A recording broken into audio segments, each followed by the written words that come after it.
Jangan lupa subscribe di YouTube channel Metro TV News dan juga nyalakan notifikasinya. Pemirsa, arus mudik 2022 atau tahun ini tercatat terjadi kenaikan hampir 10% dibandingkan arus mudik lebaran 2019. Pemerintah pun telah berupaya menciptakan berbagai skenario mengatasi kemacetan maupun penumpukan penumpang yang menggunakan berbagai moda transportasi untuk pulang ke kampung halaman. Tapi benarkah kemacetan mudik lebaran tahun ini dikarenakan volume kendaraan yang meningkat atau ada celah kesalahan skenario di lapangan? Untuk membahas lebih lanjut, kita sudah terhubung dengan Joko Setiowarno, Ketua Advokasi dan Kemasyarakatan Masyarakat Transportasi Indonesia Pusat yang saat ini berada di Semarang, Jawa Tengah. Selamat siang Pak Joko. Salam sehat Pak. Selamat siang, Pak. Baik Pak Joko. Ya, kemacetan seakan menjadi momok setiap tahun arus mudik lebaran. Nah, kalau dari analisis Masyarakat Transportasi Indonesia Pusat, apa saja evaluasi sementara untuk arus mudik lebaran tahun ini? Kami melihat pada saat arus mudik itu adalah kurangnya informasi yang diberikan untuk jalur arteri sebagai alternatif tidak menggunakan jalan tol gitu ya. Itu yang masih minim, sehingga semuanya memilih jalan tol ketimbang jalan arteri. Padahal menggunakan jalan arteri bukan tepat waktu, lebih cepat dengan jalan tol. Termasuk juga yang penyeberangan ke Pak ini juga terus terjadi peningkatan dengan tol Trans Sumatera. Akan semakin banyak orang ke Sumatera bawa mobil. Di samping itu juga pemotornya banyak karena pengadaan bus gratisnya tidak sampai ke Sumatera. Dan tahun sebelumnya ada, tahun ini agak minim. Oke, salah satu faktornya adalah kurangnya informasi jalur arteri ya.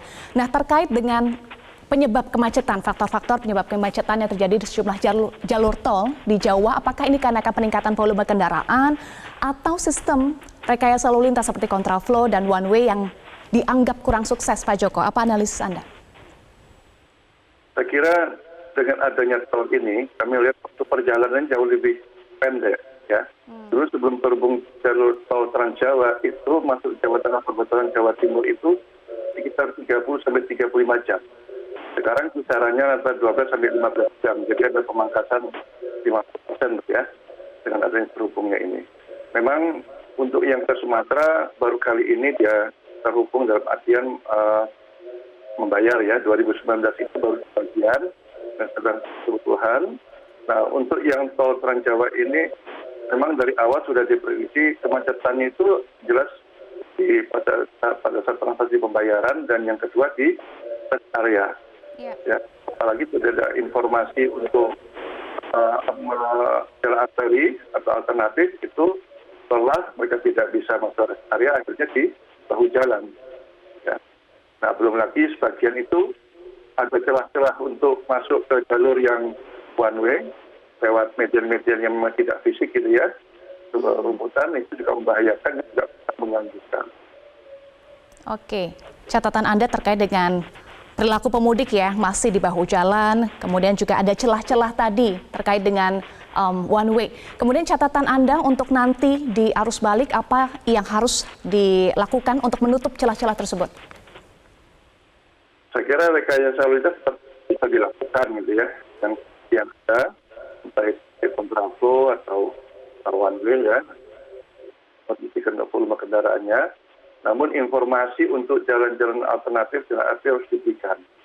Dan pemudik juga harus rajin membuka akun-akun media sosial ya, mengikuti perkembangan. Hari ini ada one way mulai Palimanan sampai dengan sampai itu kan mulai jam 11 tadi. Nah, ini sudah cepatlah informasi itu. Pilihannya apa? Ya, menggunakan yang arus yang berlawanan, apakah dia memilih jalan arteri, kemudian di mana saja kalau seandainya bus-bus itu mereka harus cari tempat untuk makan bagi penggunanya. Baik. Pilihan juga. Ya, rekayasa lalu lintas tetap dilakukan, dimaksimalkan. Kemudian untuk pemudik harus tetap update ya informasi jalur alternatif. Nah, itu untuk jalur darat. Lalu bagaimana untuk antisipasi di jalur laut? Karena sempat terjadi kemacetan panjang di Merak misalnya bisa 15 km saat arus mudik kemarin. Ya, memang kondisi area Pelabuhan Merak dengan Bakauheni berbeda. Ya, kalau Bakauheni itu pertama pertemuan antara jalan tol sama jalan arterinya nggak terpisah jauh. Kalau di Merak kan keluar tol langsung semua arterinya. Kemudian di badan-badan jalan di arteri itu juga ada penghentian untuk istirahat para pengemudi truk umpamanya, karena mereka tidak merasa aman yang ada di rest area sepanjang tol Jakarta Merak. Yang kedua, kecenderungannya mereka yang mau menyeberang itu memilih malam hari agar tiba di Bakauheni itu pagi hari karena alasan keamanan. Ya, sebenarnya kalau melihat ketersediaan sampai demandnya masih mencukupi, memang ada penambahan, tapi alasan keamanan ini membuat mereka menumpuk. Dan itu saya kira nanti kalau arus balik biasanya entah itu dari timur ke barat maupun dari nyebrang ke Sumatera, ke Jawa, itu nanti relatif melandai. Ya, mudah-mudahan tidak terjadi apa yang di Merak. Selama ini kan Bakauheni masih bisa melakukan itu.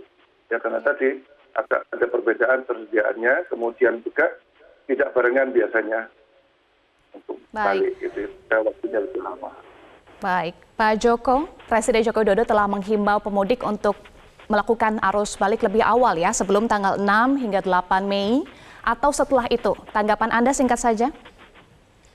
Ya, saya kira ini juga sudah direspon oleh Dinas Pendidikan Jawa Barat ya. Itu untuk kuliahnya, tatap mukanya diundur sampai dengan tanggal 12. Itu menarik sekali. Berarti kan yang sekolah-sekolah di mana daerah Depok, Tangerang, Depok, mungkin Bogor atau Bekasi itu, mereka akan bisa lebih lama lagi berada di luar Jabodetabek. Itu turut membantulah nanti untuk arus baliknya. Baik, terima kasih Pak Joko Setiowarno, Ketua Advokasi dan Kemasyarakatan Masyarakat Transportasi Indonesia Pusat sudah bergabung bersama kami di Metro Siang. Salam sehat, Pak Joko.